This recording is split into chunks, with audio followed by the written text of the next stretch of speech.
mandatory.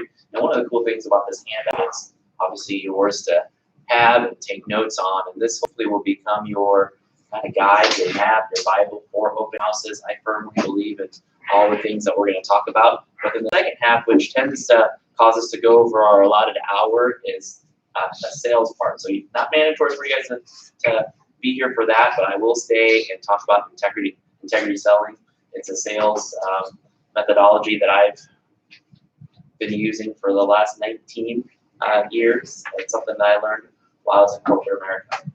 So we talked about open houses. Back to show of hands, how many people within the last 12 months or more have actually tracked back a sale from someone they met at open houses? Awesome, awesome. My first full year in real estate was 2007.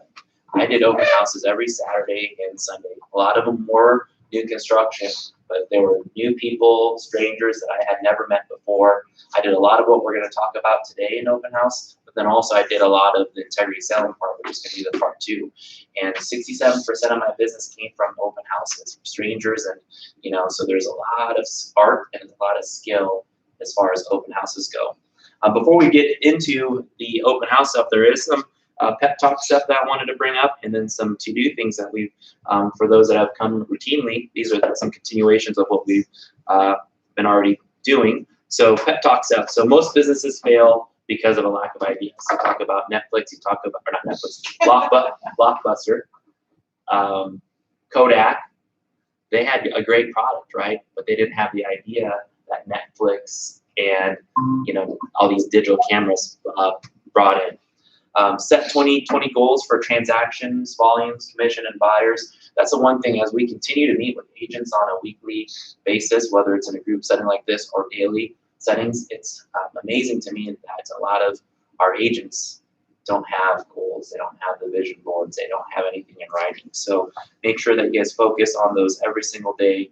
No action equals no income. So many agents say, oh, I have no closings, and then they start to panic. They start to worry. They start to think negative. They start to doubt themselves. They start to subconsciously, talk in their own heads about, why can't I have business? And on the flip side, it's all about the activity. It's the action. That's what we can't control. We can't control where the business is coming from. Real quick, Jen came in, so let's have Jen do an introduction. Your name, office, and how long you've been in real estate. Jen Mott at the Ankeny Prairie Trail office in 4 years. Awesome.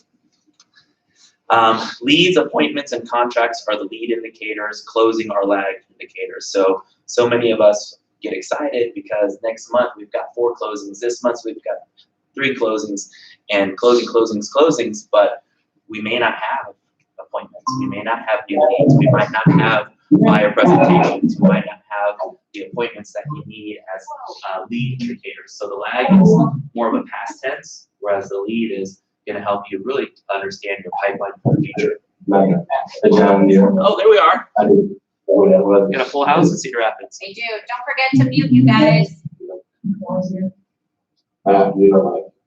Can you guys see us and hear us okay, Cedar Rapids?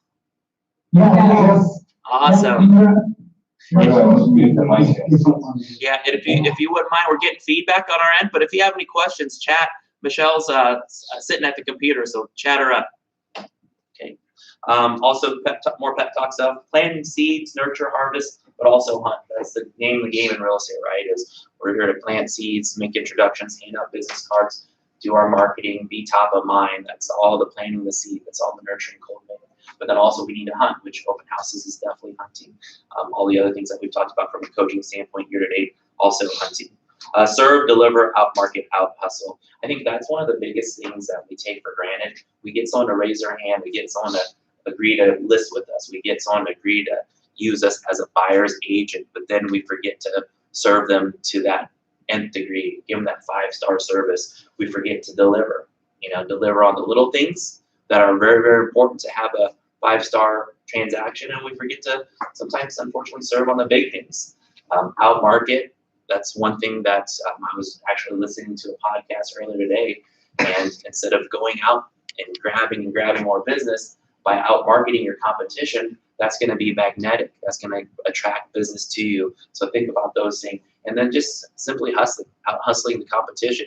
So many agents think that we can just do the bare minimum or the status quo quo, or check in and check out, clock in, clock out, I should say.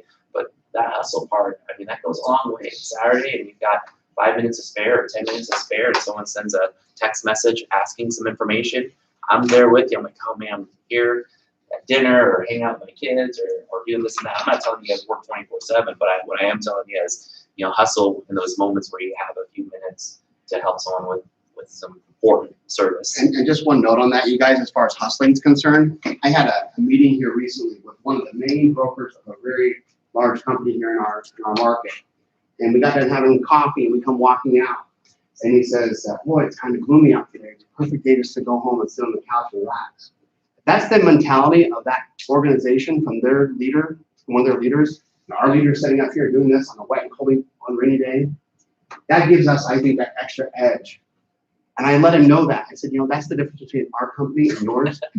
Because while you're at, I said that because he asked me, he goes, well, because there was one time I was involved in this group, and he asked, how did you guys keep growing over the years? I said, because while you guys were sitting on your ass, we were out here hustling. And that's what it was, you guys. And so on those wet, rainy days when it's cold out, no one's working, that's when you put the pedal to the metal. So with that, or don't. That was awesome, Ryan. Great stuff. Okay. And a few more things, pep talks. Newton's third law: for every action, there's an equal and opposite reaction. So for every good action, there's an equal opposite good reaction. For every bad action, there's an equal opposite bad reaction. So, and also don't mistake being busy for busyness. And that's the one thing that, as I continue to meet with our agents, new and tenured, I'm busy. And then I ask, what are you busy with? Oh, I got to go pick up my dry cleaning. I got a doctor's appointment. I've got to pick up my kids here, and I've got to do this and do that. And that's great busy work, right? But it's not business work. It's not lead generation. It's not following up. It's not prospecting. It's not marketing. It's not hustling. It's not servicing. So don't mistake those two things. Two things that can take the same amount of time but have completely the opposite results. Okay, some more projects that I want you to all continue on.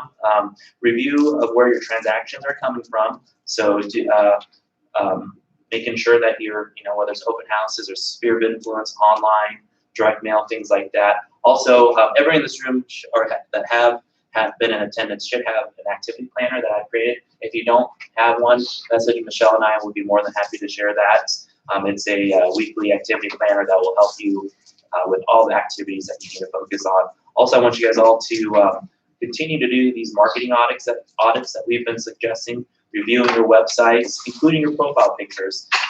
Some of our profile pictures are from 2010. Some sites have some old ones. Just look to update those things. Look to update your online profiles. Look at your marketing collateral, whether it's business cards, letterhead, envelopes, things like that. Review your posts that you've put out there, your messages. Make a sales map. That's pretty powerful. I've seen a lot of our agents and agents outside of our market, take a map of the central Iowa area and map where they sold a house. Very social proofing your business. Sold signs are one of the best forms of activity, so that's essentially what that is, a digital version of that. Portfolio pics of clients, update those. If you didn't get those at the time of closing or in front of the final walkthrough or in front of the inspection, pop by your past clients, get those pictures, see how they're doing, check in on them. Updates your stats for 2020. Like we said earlier, your appointments, your leads, your pendings, your closings. Just keep a focus on your numbers. Without numbers, there's no way to really monitor and track your business. Appreciation posts. I meant to update this one. End of quarter appreciation post. So end of March is going to be the end of our first quarter. I think I suggested this book throughout different coaching classes and one-on-one meetings, but a great book that I've been reading, or actually I finished, 12-week year. And what it does is it tells you to shrink, instead of 12 months a year, focus on it by quarters, by 12 weeks. And so a day becomes a week becomes a month, a quarter becomes a year. So it really helps you give yourself a sense of urgency and a shortened timeline to help you achieve those goals. Organize your office and home. Start with a clean slate. Set goals for lead generation. We talked about that. Your SOI contacts, social media, open houses, direct mail. If you need any help, that activity planner that we're going to share will give you a good blueprint, but it exact metrics based off of some of the business planning and lead generation blitz that we've talked about in the past. Open houses, direct mail, things like that. Does that make sense so far? All right, let's get into the meat and potatoes of today. So why open houses? First bullet is it's one of the core 4. So we've talked about our core 4 to 24. Our agents average 24 transactions because they focus on the core 4 lead generation systems. One is social media, online presence. One is sphere of influence. One is direct mail from a high level, just listed, just sold, cards, price reduction cards, but then the 4th being open houses. So this will definitely be something that should help you get a huge chunk of your business this year. Can help you convert the listing to a lead. How many of you guys are in listing appointments with the sellers and they ask you the question? And I'm hoping they're asking you this question, and I'm hoping we've got some really solid, robust answers. You know, what are you guys gonna do to list my home? Jen, Ryan, what is RE/MAX Concepts gonna do? We've got those answers for you in our listing presentation. But then what are you individually gonna do? And you're gonna give them all these items that we do: professional photography, you know, social media, the booths, all these things that we'll do. But at the end of the day, they're also gonna want a little bit more for that 6-7%. So we're gonna tell them open houses, and we're gonna tell them this strategy specifically because I guarantee the other agents that are interviewing and competing against you for those listings won't be able to provide such an in-depth marketing strategy for open houses. And I really feel once we tell the sellers, tell your sellers what you're gonna do, it's a game changer. They're gonna sign. Okay. 4 big reasons for open houses. Have these as part of your mindset. Again, servicing the seller, selling the listing, attracting buyers, and attracting more sellers. And that's the one thing. So many people have that mindset, oh, I've got to do this open house. It's like you're going to get your teeth cleaned. You know, it's like you're not looking forward to it at all. It's like one more thing that you have to do. And we have these negative mindsets of when we, you know, go to these open houses, we're, you know, I said the subconscious mind earlier, we're already like thinking of it with a glass half empty approach. Instead, think about all the positives. You know, for the next few hours, I get a chance to be in someone's house, someone's beautiful house. I get a chance to meet new people. I get a chance to be a part of the community for the next few hours. I get a chance to put myself out there to my sphere of influence, to my social media platforms, and show off what I do. I'm gonna shine, I'm gonna sparkle. And everyone that comes into this open house, not only am I giving them an opportunity to see a beautiful home that could be the home for them and their families, but also I get to be the one that's helping them. Out of all the 2,000 agents in our market, they are gonna be lucky enough to work with me because no one's gonna do a better job, no one's gonna care more, no one's gonna service them more, no one's gonna negotiate harder than I am for these new people that I'm gonna meet. So I promise you guys, if you guys have that mindset going into an open house versus the opposite mindset, your day is going to be that much better. Your open house, your conversion, your traffic, your conversations are going to be that much more positive. Does that make sense? All right, let's flip the page. So mega open house identified. So a lot of times what agents do is, we're gonna do an open house this weekend, Mr. and Mrs. Seller, and I'm gonna, you know, back in the day, back in the 90s, 2000s, we're gonna put it in the paper. And then on Friday they go and they're gonna put up, maybe even Saturday, or maybe even like Sunday morning if you're a super procrastinator. I've been there, done that, so I'm guilty as charged. You put up the signs at 11:59, you put it on Facebook, hey, I'm doing an open house, I hope everyone can come and see me, and then at 12:59 you show up and you're kind of unpacking the cookies and opening up all the drinks, and people are maybe in the driveway waiting to come in, or they're parked waiting to come in, and that's, you know, we passed, right? We were open by 1 o'clock, but we really didn't go above and beyond. So a mega open house is pretty much the blueprint of how we can not just do status quo like all the other 2,000 agents in our market, but how we could kill and dominate the open house game. So mega house defined, it's a party for the neighborhood to say goodbye to the sellers. It introduces you as the listing agent, and the goal is to find 2 to 3 sellers. So the best time to do these mega open houses is the first weekend it's on the market. Does anyone in this room have an upcoming open house, or upcoming listing, I should say, that would be perfect for a neighborhood style mega open house coming up? Anybody? And if not, it doesn't have to be your listing. We'll talk more about this too. I saw some really cool listings pop up. I can't remember. I think Shannon Correll has a newer West Des Moines listing. I think Matt has a really cute Beaverdale home coming up. So it doesn't have to be your new listing. If you guys identify a property that's in the price point in the area that you think would be a great fit for that, think about those opportunities and ask those agents. I bet you 9 out of 10, unless they're already doing it themselves, are going to definitely say, yep, go ahead, Tina, go ahead. Jen, do these open houses. So first weekend when it's on the market, also when to do it in a neighborhood that you want to dominate, okay? If you haven't identified a neighborhood that you want to dominate, you know, there's different ways to do that. We talk a lot about that in targeted marketing coaching classes, but some great price points that I'm really seeing, guys, is anything under 300. I think the absorption rate under 300, even under 250, even under 200 is a great attractor for buyers.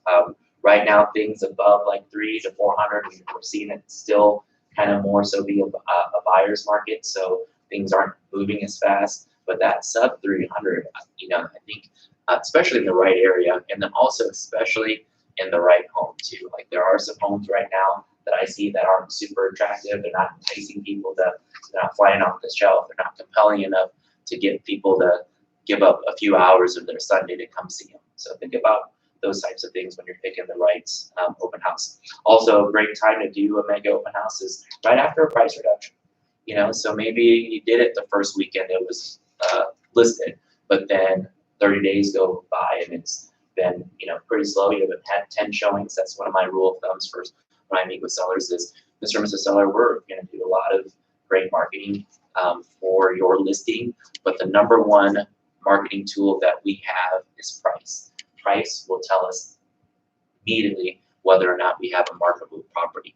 And if we don't have 10 showings in the first 2 to 3 weeks, I'm going to do all these other things that I've already committed to for listing their home, the photography, the videography, the website, the marketing, the direct mail, this and that. But at the end of the day, I can't control Actually, marketing. with our market right now, if you don't have an offer in the first week, I mean, really your price, and if you're not getting solid showings throughout, because our market is really busy right now. It is very busy right now. Now pricing, there is an art and a science too. So I definitely have some agreements with what Tina's saying, but do be careful on pricing too low.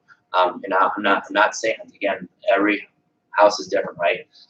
There's so many different factors. We're really aggressive with that, I mean, higher, but Mhm. we always know, we tell the seller, if we're not getting those showings in that first week, it's either price or location, and usually it's the price, because you would price for the location. Yeah, I've got a handout. I think I've shared this with lots of our agents during this various classes, but there's 7 reasons a house will or won't sell. And of the 7, there are a few of them that are variable that we can control, right? We can't control location. We can't control the layout. To a certain extent, we can't really control the condition either. The seller can before they list, but price is one thing we can control, and the marketing is too. So what I was getting at with what Tina is saying is the agents that are like selling things right away, congratulations, you're selling it within hours of listing. That's awesome, but really identify that pricing strategy that you have, because I feel that sometimes we may, and I definitely understand, like it kind of comes back to price and time. Sometimes sellers want to get rid of that property. They've been in there for 20 plus years. They've got plenty of equity in it. And they've got a goal to be out and move on to their next property, right? And so those situations, I always told sellers, you know, from a pricing strategy, maybe we should price under market 1 to 3%. But that's if they're very focused on time. But for those that want to maximize their equity, that maybe it's subject to home of choice, maybe they don't know where they're going, think about absorption rate, think about how long other properties of similar quality have stayed on the market, and then we can kind of balance it out from there. It is tough, but that's a whole other class in itself, doesn't it? I think too, like in Beaverdale, people always criticize Stevie and I for pricing too high.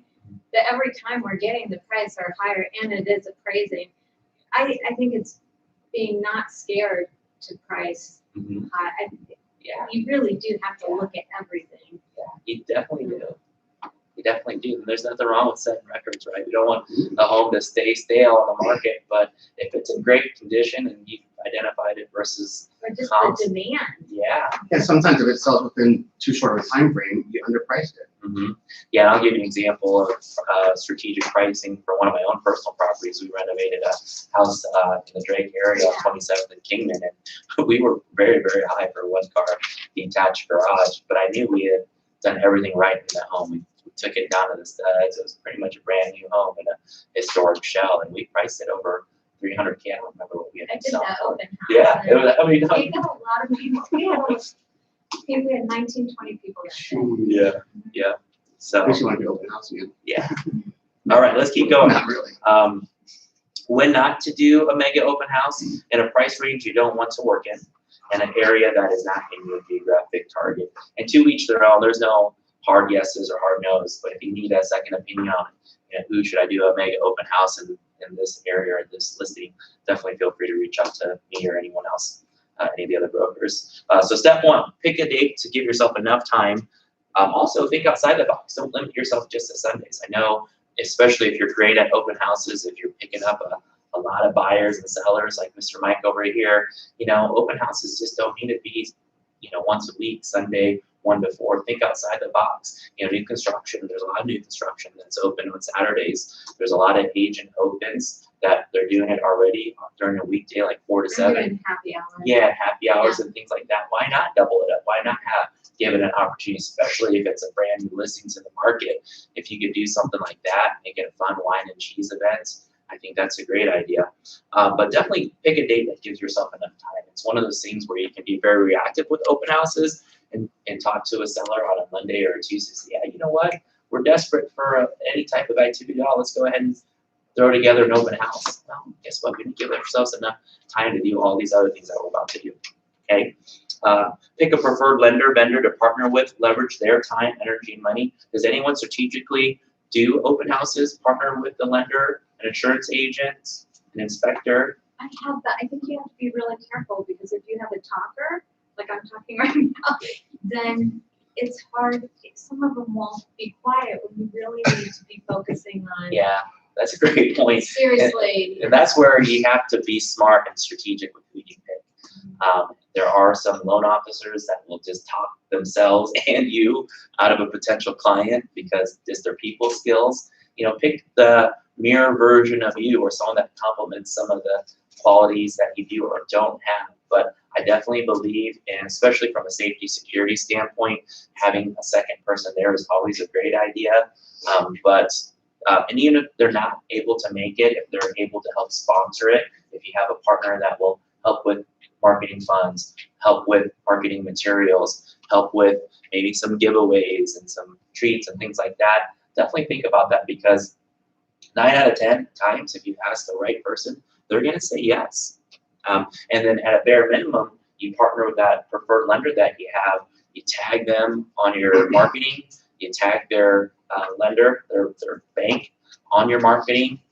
Next thing you know, you're going to get hundreds of extra eyes and ears on that marketing, right? Sometimes maybe even if there's 3 or 4 other homes for sale in the area within a half a mile, that always seemed to work well because I didn't do a lot of new construction, so things would be kind of slow. Yeah, that's one. I think that's super smart. You invite other agents to a group open house. Yep. So we see that a lot with agent opens that are focused in the same area, part of town, same neighborhood.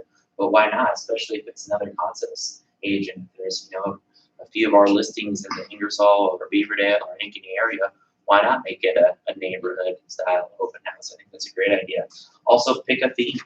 Wine, cheese, fundraiser, chili, holidays, things like that. Whatever's pertinent to that timeline.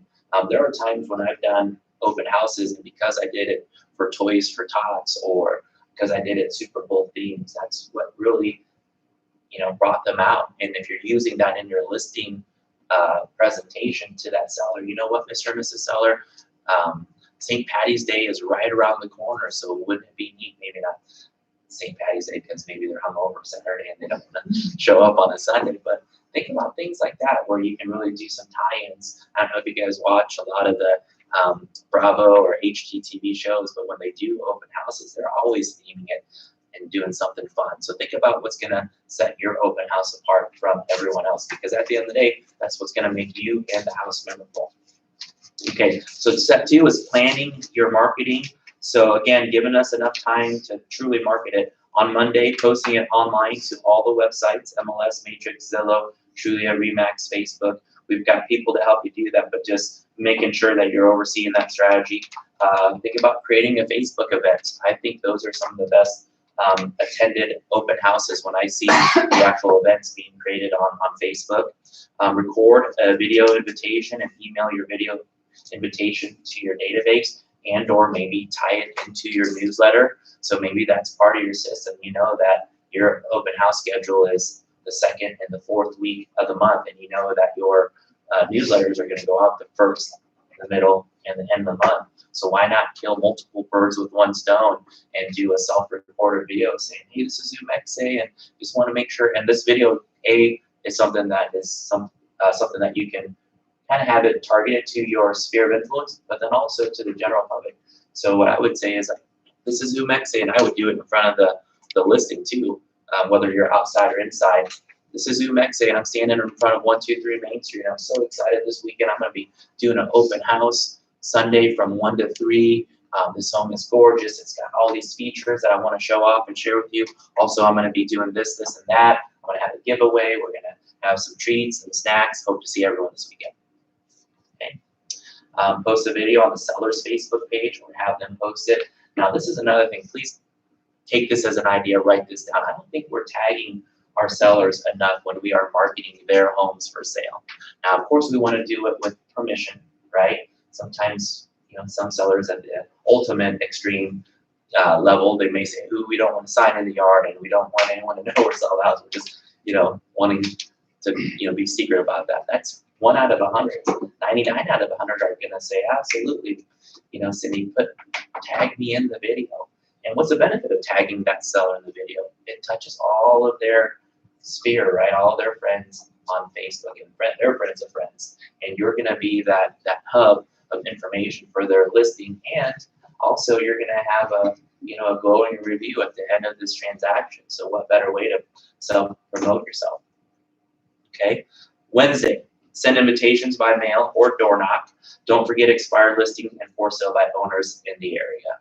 This is thinking outside the box, right? So the for sale by owners, if you've got a 4-block radius and there's all these for sale by owners, are those for sale by owners going to buy your listing? Probably not, but are they going to have an opportunity to meet you as a super agent? Absolutely.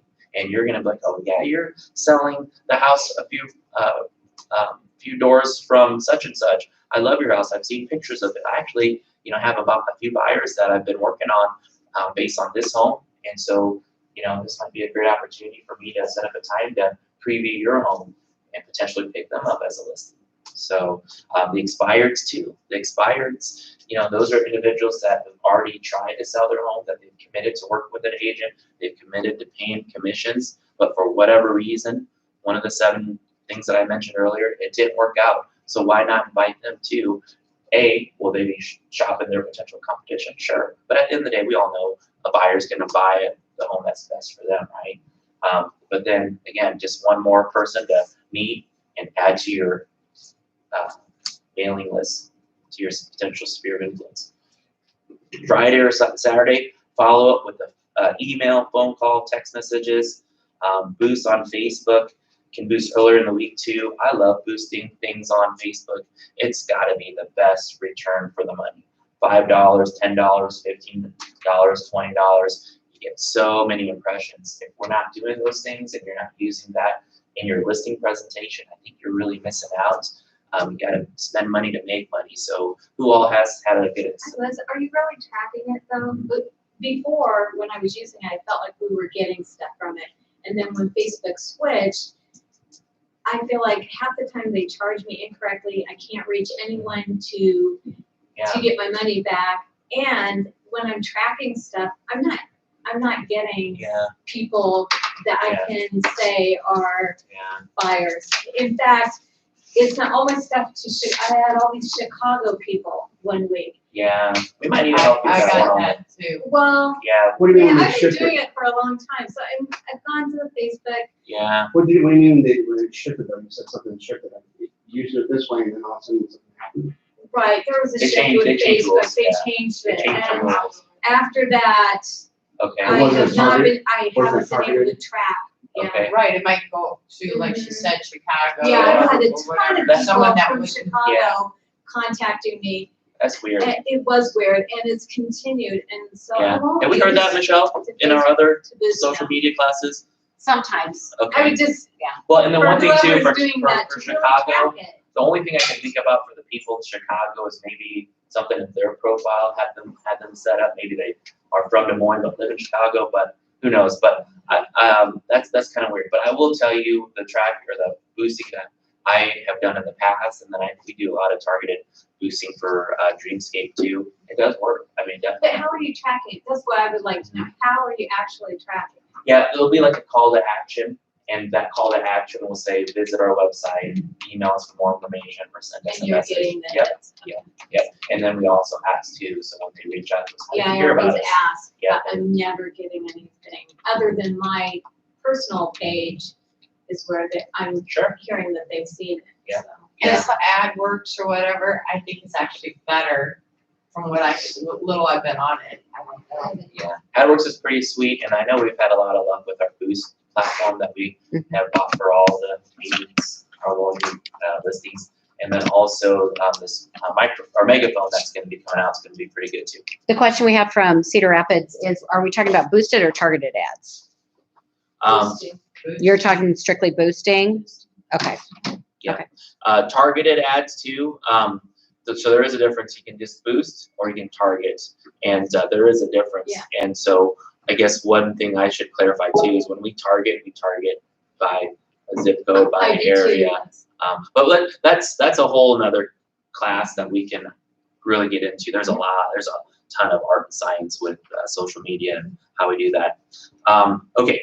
So, and then Sunday, 10 a.m., put out as many signs as possible. Now, if you can do that Saturday or Friday, that's great. Now, there is a risk of putting signs up too early, and that's the And they're gone. The When sign city police, comes yeah. along. And now they're not saving them for you either. They're They just are awesome, in the yeah. trash. Yeah, and so there's some trade-offs there. So that's why on paper I'd recommend Sunday. But if you feel a little squirrely, or if you knock on the door of your neighbors, and say, Mr. and Mrs.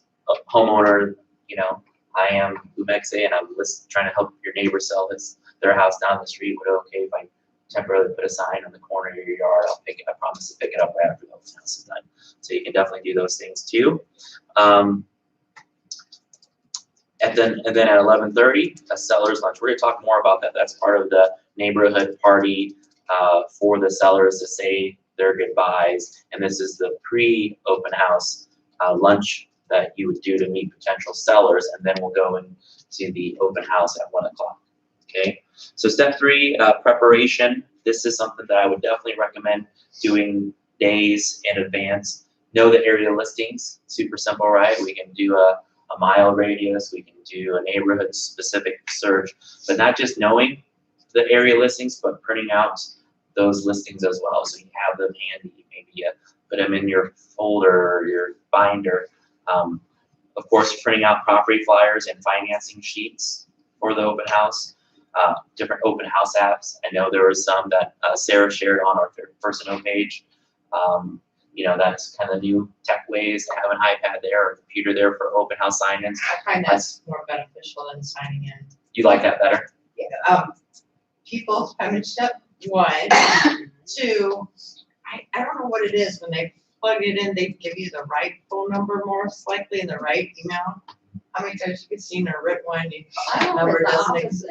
People I have tend it. not to want to put it into the Yeah. computer. And that's to each their own. I think- Everybody's just different. Yeah, and we can talk more about that too. A lot of times people are having issues getting people assigned in general, like right I now. do it right at the door and I tell them it's for security reasons. And are you having pretty good luck? Yep, if they don't want to do it, I have their kid do it. And their That's kid funny. will not lie, they put down the deck, yeah, That's it funny. seems to work. Yeah, the Yeah. parents are like, yeah, have them, so we can watch it. You I do the always same. say, I need you to sign in, and then you're free to roam Yep. around, and if you have questions. And we have a sign if you guys need any security signs for security purposes. We've also been really encouraging cameras. So we've been doing the camera giveaways for the last few months. They're less than $100. I think they're like $80, and you can have a web-based camera set up wherever you want it to be set up. There's an app that you can download on your phone. You can have that same app downloaded by spouses, family, friends, so that way they can also help you monitor everyone that is coming in and leaving. Another thing too, to put in a listing presentation, Mr. and Mrs. Seller, anytime I will be here for an open house, I have a security system that I, have these cameras and these signs and everything else. Okay. I did add a couple things in. I added a link to the top 6 apps for Open House. Open Home Pro is the biggest one. And I did find as I was looking for that a lot of your CRMs, not Lead Street, but maybe Bourgeois, already have that sign-in capability as well. So, using it directly into your CRM. And then on the safety thing, I added a safety note on there. The verbiage on some of the signs that would be really helpful is this home is being recorded. Thank you for your consent. And that way you don't have any issues with consent. I love that. That's a good idea. I love that.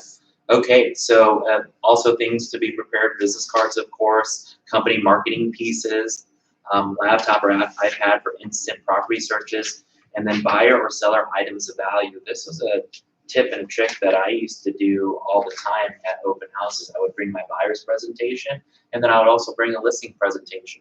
So as I'm meeting these potential buyers or these neighbors or whoever I'm meeting, based on the conversation I'm having, I can quickly identify if they are a buyer or a seller, or maybe they're both.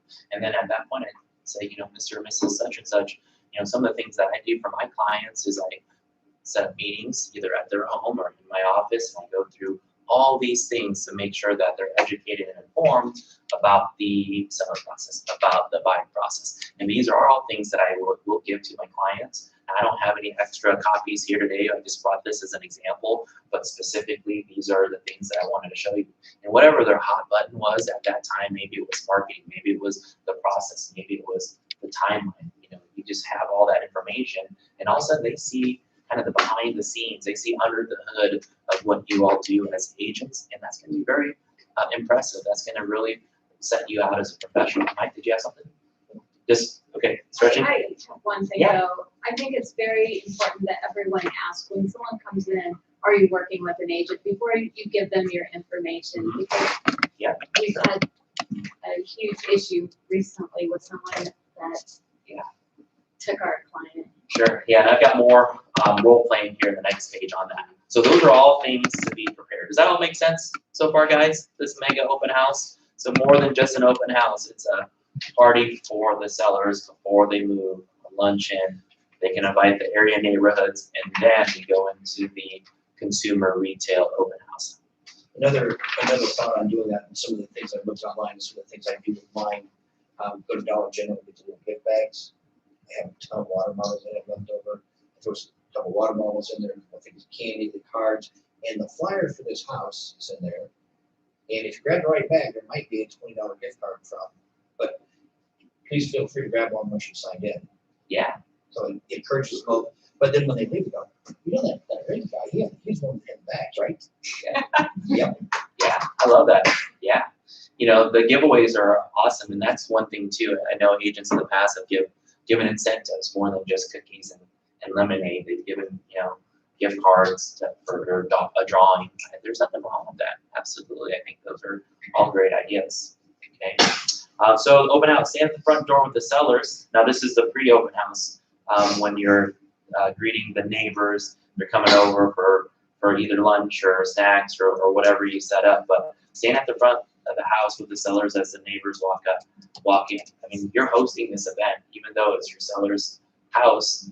You are encouraging them to invite all the neighbors. You've invited the neighborhoods. So we're going to be working this open house. We're going to be, the host this with the mostest, right? So be prepared to answer the question on how to market.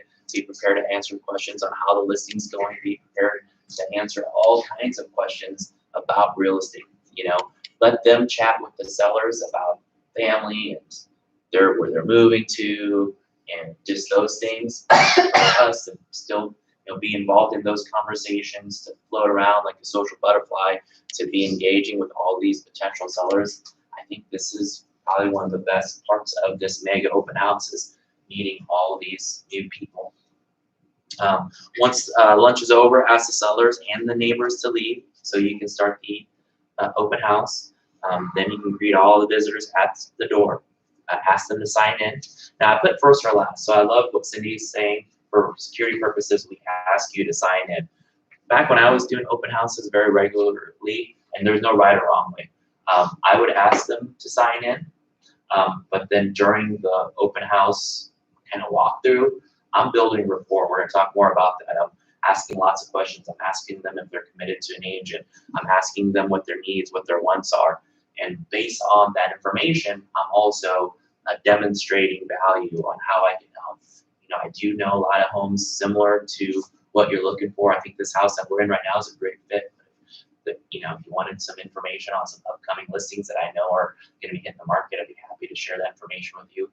Those items of value, those additional things that we're educating and informing them on is going to be more reason why they'll make sure to put in their accurate phone numbers, their accurate emails. I've had it where, maybe the one spouse is the one that filled it out, and then during that process afterwards, the other spouse says, let's make sure you have my email too, or my phone number too. I want to make sure I'm involved in all the correspondence. Okay.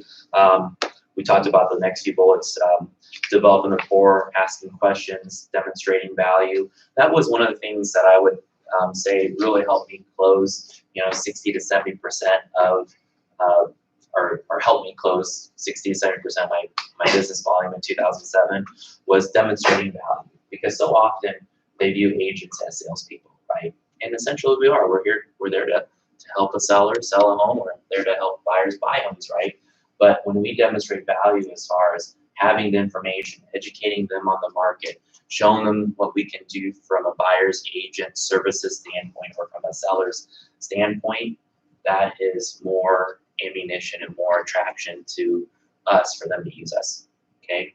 And then setting the next step, whether it's a listing their home, helping them buy, those are always the things, because one thing we always have to remember with these open houses, people will come and go into an open house very fast, right? They're not, they're not spending hours at your open house unless they have nothing else to do, and you're great at conversation and you're wanting to talk to them for those few hours. But from my standpoint, it's 5 minutes, it's 10 minutes, it's maybe 15 minutes at the most to really understand their mindset, to develop that rapport with them.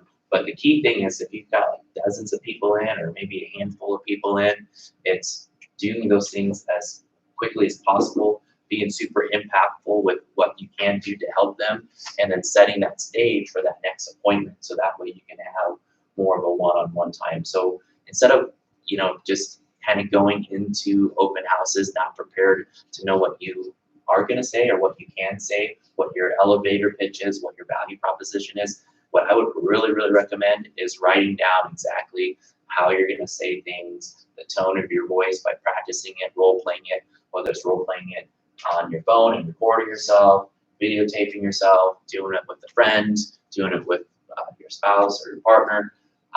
It's one of those things where you can always practice in front of real live people, right?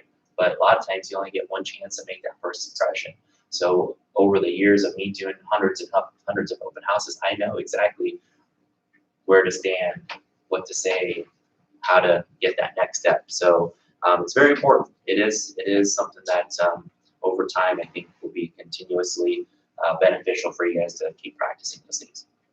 So step 5, starting the conversation. I'm kind of bouncing back and forth, but some of the questions that I have that really help after I've developed rapport. Develop rapport is something that initially you do, but then also you'll continue to do throughout that relationship. Developing rapport is get them to know you, like you, trust you, and vice versa.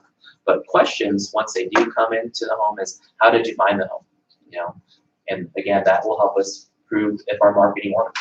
Oh, I found it on Instagram, I found it on Facebook, I found it on Realtor.com, my agent sent it to me.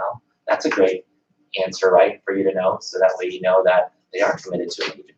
How long have you been looking for a home? Another great question, right? If they just started or they've been working for a long time, it kind of tells you kind of who you're dealing with. What sites are you looking on? I love that just because that will tell you where they found your house. Is it remax.com? Is it your personal website? Is it your personal social media page? Is it realtor.com? Is it Trulia? Is it Zillow? How's the home search going so far? That's another great question too, right? And that's going to tell you maybe some hot buttons to talk about. You know, we've been looking for years. We just can't find that perfect house. We're looking for these features, or we just started looking, and right now we're just not sure what we can get for our money. Or we've looked for the last few months, and we've had, you know, an agent, but we're currently not working with that agent. There's so many things that these questions will give you some answers on. Where do you live now? How soon are you wanting to move? Are you currently committed to working with the agent? We talked about that earlier. And then back to that value proposition. You know, I specialize in helping my clients find the right home in the right neighborhood with the right terms. I love helping my clients, and I'd love to set up a time to talk more. That's something that make it your own, personalize it. We don't want to come off too, you know, too salesy or too polished, right? So having that just personalization is going to really, really help. And then step 6 is the follow-up. Follow up with everyone that signed in on that day or that next business day at the latest. There was actually a NAR survey that was done, and what they found is a very, very, very, very small percentage of people that signed in at an open house were actually followed up on. Isn't that crazy? We spend 2 to 3 hours a day at an open house. We get real live bodies to give their names, their phone numbers, their email addresses, and we don't follow up. And I think that was something that I really excelled at is, you know, if there was some downtime, as soon as, you know, I had an extra 5 minutes, especially if they give me their phone number, their email, I would send them a thank you. You know, Chad, Rachel, thank you so much for coming to open house. It was so great to meet you. You know, also thanks for, you know, all the feedback that you gave on this home. I'd love to help you, whether we want to do a second showing at this property or, you know, do a buyer's presentation, or if they wanted you to come look at their home.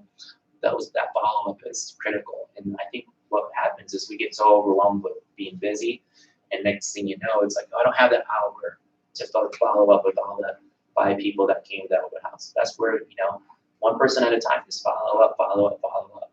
Will Van Zee said it best. Back in the day when Van Zee was building homes, said he went around to like, I don't know, 15 open houses that day looking for a real estate agent. And only one agent followed up with them, was Rick Wanamaker. And look what happened to Rick. Yeah, absolutely. Yeah.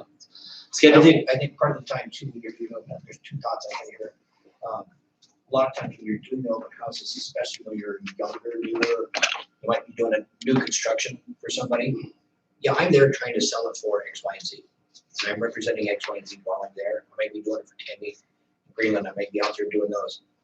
But in that process of that discussion, I'm also, you know, I've done a lot of builds for a lot of different people, and it's about what you need, what you're after, and matching that right builder to you. So open up the door. Just because they weren't there for the Greenland, didn't like the Greenland, you're not representing Greenland if you're not a Greenland agent. You're just doing an open house. So keep the door open for the people out there to do that. 19 or 20 people through an open house.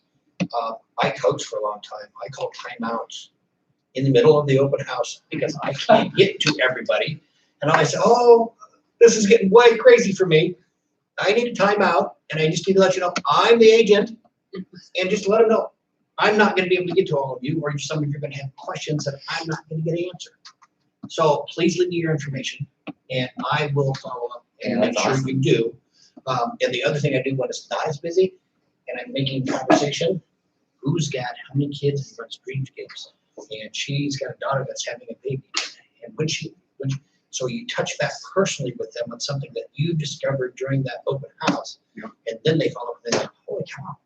He was listening to what I was saying. So those are just the little things there. And then the biggest thing is the person that's home to your open house, they're not going to move for 18 months. They're just testing the waters. Those people aren't buying that day. They're just going, I'm just going to see what's out there. They're just getting their mind wrapped around the whole thought process of moving. You know, They are buying that day. I have people who some bought of them that, are. that No, day. some of them are. You're 100% right, Tina. You are 100% right, Tina. Thanks for mentioning that. They are buying that day. But a lot of them aren't. The average customer, the average person is not going to enter to the real estate world for 12 to 18 months. And so part of that is this process of going to open house. Some of them, and so all that means is you have to follow up with them 7 times on average. And most folks won't. Be that 1% that does. And when you do follow up with them, always leave the door open, like Mike was saying. Is it okay if I call you back in 30 days? They're gonna say yes, just to get you off the phone. Yeah. But just make sure you do it, because they're betting that you're not gonna do it. Yeah. So the follow-up is critical. But time block your follow-up too. One awesome touch that I think a lot of agents aren't doing as much as maybe in the past is leaving the seller just a note of how the open house went. Mr. and Mrs. Seller, thank you so much for letting me do this open house today. Just wanted to give you an update. This is how many people we had through. This was the feedback. You know, feel free to give me a call. Now, you can definitely leave that note. You can definitely send it as a text. You can definitely make it as a phone call. You can also wait for them to get back, you know, if you wanted to. But whatever it is, you know, updating the seller, because we just, you know, displaced them from their home for. Doing an open house for another agent. I always just Yes. give it to the other Yeah. agent and not to the seller. That's perfect. That's perfect too. If you're doing it for another agent, I think that's definitely the best way to do that. But does that make sense? Any questions on this idea? Again, it's really taking open house, giving you some defined parameters of where and when to market it, and then also just thinking outside the box of inviting all the area neighbors over with the goal of picking up some of them as potential clients. Okay. Cedar Rapids, any questions? Rachel, any questions? Okay. Now we've got the open house part figured out, and I'm gonna fly through this next handout. Is that okay, Michelle? This one I could spend another hour on if you want to stay, but I'm gonna fly. So, yeah. You have 7 minutes. I have 7 minutes. This is integrity selling. This is what I was coached on, trained on when I worked at Principal as a financial advisor. This was a course taught by Ron Willingham. Look him up. He wrote this book called Integrity Selling. And the methodology behind integrity selling is back in the day, the 80s, the 90s, it was always ABC, always be closing. Sell me this pen. And what you're doing is you're just coming off across to that potential buyer as very aggressive, very salesy, right? And what's that do to that buyer, that consumer? It puts up their defenses. I don't want to talk with, you know, Carrie because she's just going to try to sell me something. Okay, so integrity selling is opposite of that. What they found is a lot of salespeople were very depressed because they were facing lots of rejection. They didn't feel like what they were doing was ethical. They felt that they were, you know, kind of duping and bait and switching people. With integrity selling, this process is all about helping. How can I help you achieve what you're looking for? How can I help you find the product or the service or the solution that will meet the needs and the wants and all the parameters that you have, okay? So I'm gonna skip some of these things. I'm just gonna go right into the steps of integrity selling. So step 1 is developing rapport. People are more apt to trust people that they feel they have things in common. They feel they're relatable. So a lot of times when I try to develop rapport with someone, it's that immediate eye contact, it's the smile, it's the handshake, it's the hi, how are you doing today? My name is Ooh, and what is your name? And a trick that I've learned about names is someone might say, my name's Carrie. Oh, Carrie. Carrie with a C or Carrie with a K? And then how do you spell that? The rest of that. And then by them telling you how it is, or you know, just something about their name, because the reason why I want you to really get to know their name and remember their name is that's also part of developing rapport. As you meet these individuals for the first time and you can remember their names and you can say it back to them, that strengthens that relationship, that trust, that respect.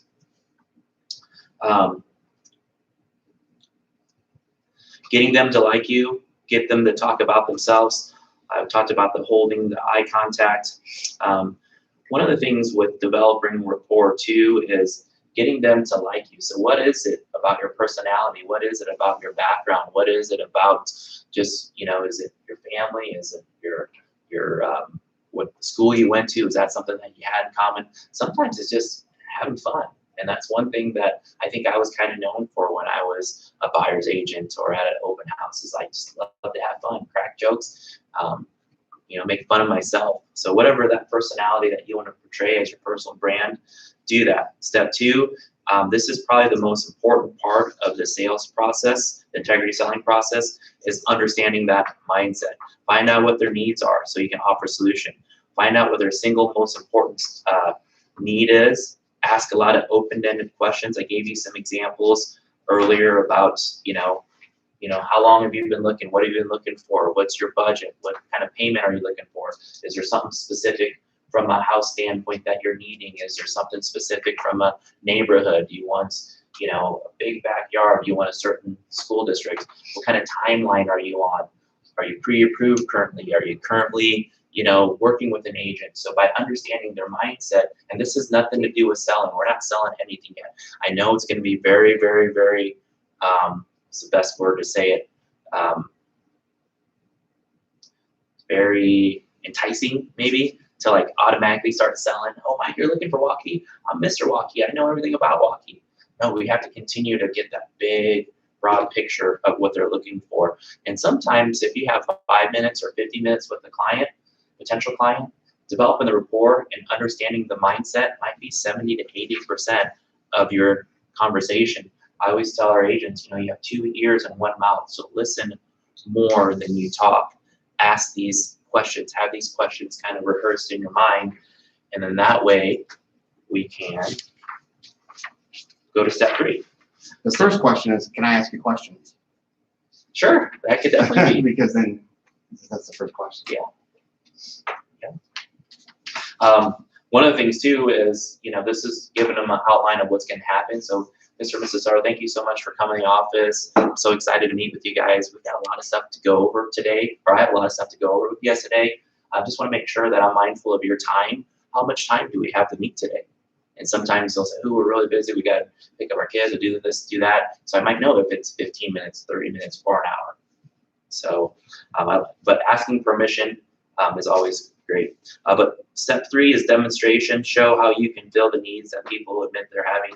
So your presentation will be much more effective when you focus on filling the needs. One thing that I always love to do is repeat the dominant needs that they're wanting. So paraphrasing. So Amanda comes to me and she says, "Ooh, I've been buying investment properties for the last 4 years. This is what I'm looking at from a cap rate, from a value standpoint, from a whatever, she tells me." And then I'm asking all these questions. And one thing I always tell clients too, and I make sure that they know this is what I'm doing instead of me just like twiddling on my phone, I'll say, Tracy, Carrie, just so you know, I'm not, texting or emailing anyone right now. I'm taking notes. Everything you say to me is very, very important. It's information that I want to make sure I document.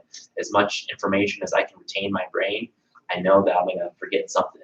And so asking those things, but back to the demonstration. So if Amanda and I were sitting down and she's giving me a list of all the things that she's looking for, I'm going to write that down. And if I didn't write it fast enough, I'm going to politely ask her, "Hey, Amanda, would you mind saying that again?" But during that demonstration period, I'm going to say, "Okay, Amanda, I think I've got all the information that you told me, but is it okay if I quickly paraphrase it to you? You're looking for this, that, this, that, this, that. Is that right? You're on this type of timeline. You're looking for these features, and you're currently working with these individuals as far as your financing and property management and everything else." And after you paraphrase those things, and don't say, "I'm talking fast," because I know we're limited on time. So mirror their body language, mirror their temperament, mirror the tone, mirror how fast they're talking. But by paraphrasing those needs and what's back to them, they automatically know that you care about them. You respect what they're saying, that everything that they said was important, and you're listening. And also it actually helps you, because when I meet with buyers for the first time, I tell Mr. and Mrs. Buyer, these are the ways that I can help you when I ask you a lot of questions. Because right now there's 4,000 properties on the MLS. There's no way humanly possible that I can show you all 4,000 homes. It wouldn't be working smart together. So what we're going to do is we're going to ask a lot of questions. I have already some pre-typed up questions that I'm going to ask you. And then once we're through my home buying questionnaire, we're going to take 4,000 homes and we're going to narrow it down to 50. And then from the 50, we're going to preview these 50 homes either online right now, or I'm going to email a lot of them to you. And then we're going to narrow it down to the top 10 or top 20 homes that we're going to be able to look at. Today's Monday and we're gonna go out Thursday. So in between then, what I really want you to do is I would love to have you go and preview those homes, drive to the homes before or after work, see what traffic's like, see if you like the area, see if it's a quiet area, see if it's close to all the features and all the amenities that you're looking for. And then, we'll actually go physically look at a few of those homes. So by demonstrating all those things, asking those questions, providing that value, providing that feedback back to them, next thing they know, like, you know what, I can trust in me. They truly care. They're not here just to sell me a house. Step 4 is validate. That causes people to believe and trust for you. That helps you justify price. It helps you offer proof and evidence. So one of the things that I would often do from a validation standpoint is, I would say, Mr. and Mrs. Buyer, based on the things that you're telling me, Manny, you said you're looking for this type of cap rate, this type of cash flow, this type of return on your investment. By me validating those things back to her, that not only tells her that I have solutions for her, but that also kind of confirms in her mind, consciously and subconsciously, that yes, that does make sense. That is what I was looking for. That is all valid because that will help them achieve their goal of buying. Does that make sense so far?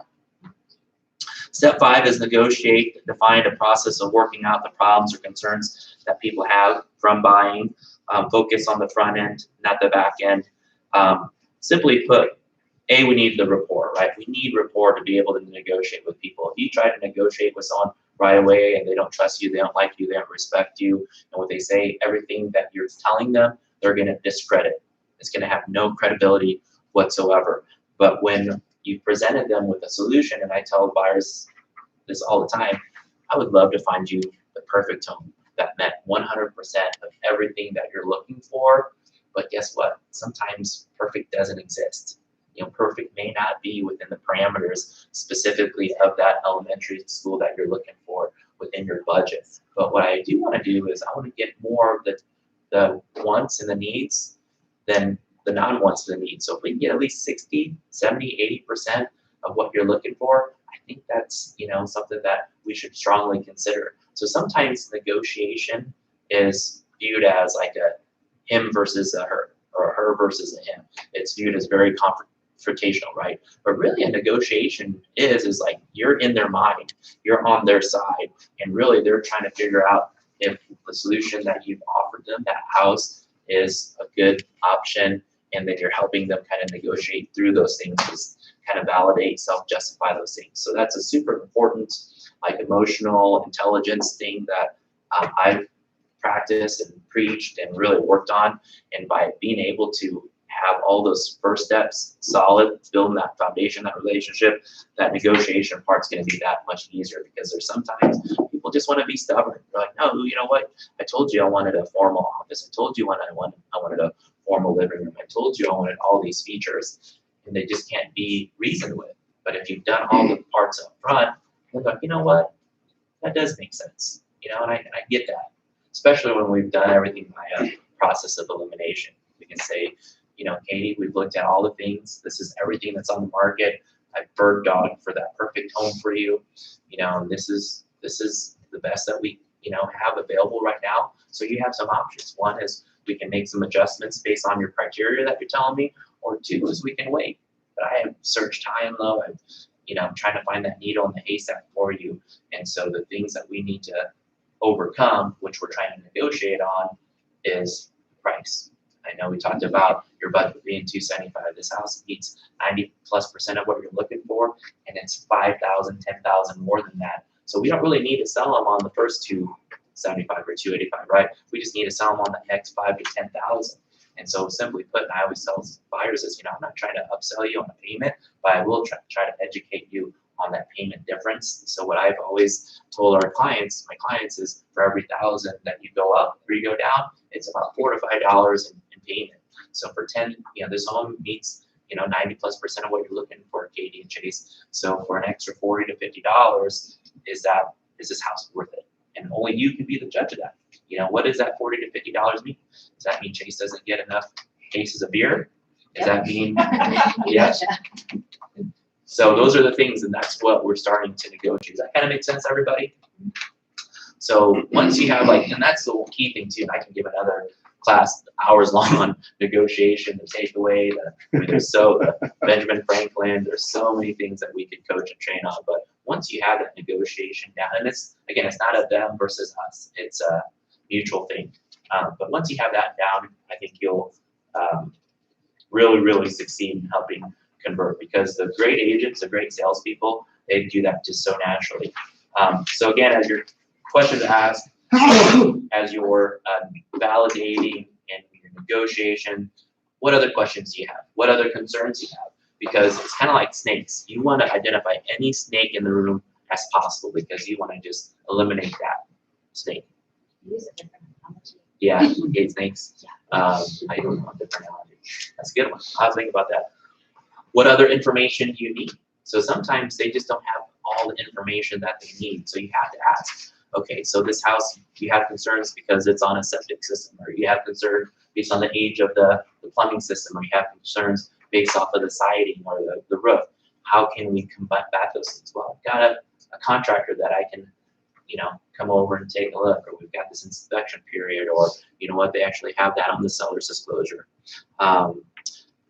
Who else do we need to talk to about making a decision? This is a key thing that I always say too. When you're doing a buyer's presentation and you're doing a seller's presentation, if you don't have the key decision makers there, you're wasting everyone's time, right? You can convince the wife, or you can convince the husband, but if you haven't had the chance to meet with both of them and had both of them to commit to you, or commit to each other to commit to you, then I think, you're not doing it as efficiently as possible.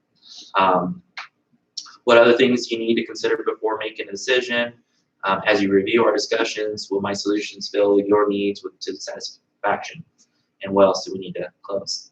Okay, and then step 6 is the actual close, and that's defined as get a positive decision that creates mutual value for you and your customers. And closing is an attitude, not a strategy. And that's what I was saying earlier, is so many people think that they need to pressure, hard sell, Mike, sign this right now, or this is just going to go away, And of course, there's some things that we can do to help motivate, inspire people to make a decision. But a lot of things, when I close clients, buyers, and/or sellers, it's asking opinions. Amanda, based on what you've told me, Lacey, based on what you've told me, does this house meet the needs that you were looking for? I remember when we first talked, and you said that your master bedroom, you really wanted enough space for your king size bedroom. You really wanted to keep the furniture that you had. You had 2 nightstands, you had the dresser, you had the armoire. Right now, as we look in the space, I'm kind of seeing your king bedroom here, or your king size bed here. I'm seeing 2 nightstands there, and your armoire is going to go in this corner, your dresser here. Looks like it's going to fit, right? And then if anything, you pull out the laser that I have that I purchased for $40 at Lowe's, start measuring things. Mike, you told me that you had your grandkids over and you really loved the big theater room with lots of space for that theater seating. And I think you said it was 12 feet wide. Okay, 18 feet here, so it should fit, right? So that's how we close, is we ask a lot of opinions. Does this house meet all the things that you're working for? About the mortgage calculator, based on what you told me, you're putting 5% down, 10% down. Right now, rates, Mr. and Mrs. Buyer, they're under 3.5%. So I'm going to use that. We're in the city of Clive. Taxes are about 1.9% of assessed value, and you go all those things, and the next thing you say, is this $2,100 payment comfortable? So that's kind of that range we wanted to be in, right? So as we're asking all these opinions, all these trial closes, the next thing you know, they're actually going to close themselves. They're going to be like, you know what, Katie, what do we need to do to buy this house? Gary, what do I need to do to, take this house off the market? Things like that. So we're never having to pressure them to do anything that they aren't comfortable doing. So this integrity selling model, when you guys use it from start to finish, it's a game changer. And the thing, I said this earlier, I want to reiterate it, is we are here to help people. We're here to be their advocates. We're here to be their consultants. We're here to counsel them. I'm not here to sell you anything, Mr. and Mrs. Seller. What I'm trying to do here is just help you get yourself pointed in the right direction. And that's truly from the bottom of my heart how I feel. If I can help you find your perfect home, I'll be just as excited as you are. I'm going to give you a high five. We may hug it out. But up until that point where we make sure that we hit all your needs, your wants, we've got you comfortable, and you can see yourself living this home, we're going to keep looking. And once they understand that's where you're coming from an integrity, from an enthusiasm, an energetic standpoint, you've got them. And you're not selling anything. And sometimes it's to disarm them, to just disarm ourselves. It's, I'm not sure I can help you, Bob, Mary. I'm not sure I'm the one that can help you, but I can certainly point you in the right direction. And that way it's disarming them because they've got their guard up thinking you're going to try to sell them. And you just admit to them straight up, I may not be able to help you because you might not be able to. And you might have to point them to somebody else. So it took us about 15 minutes over, 12 minutes over. minutes. So you guys kind of got 2 trainings in one. So I apologize I went so fast. Any questions on anything? Cedar Rapids, Rachel? They have any questions? How come Rachel's cool enough to be on her own? She's cool like that. It's a kids.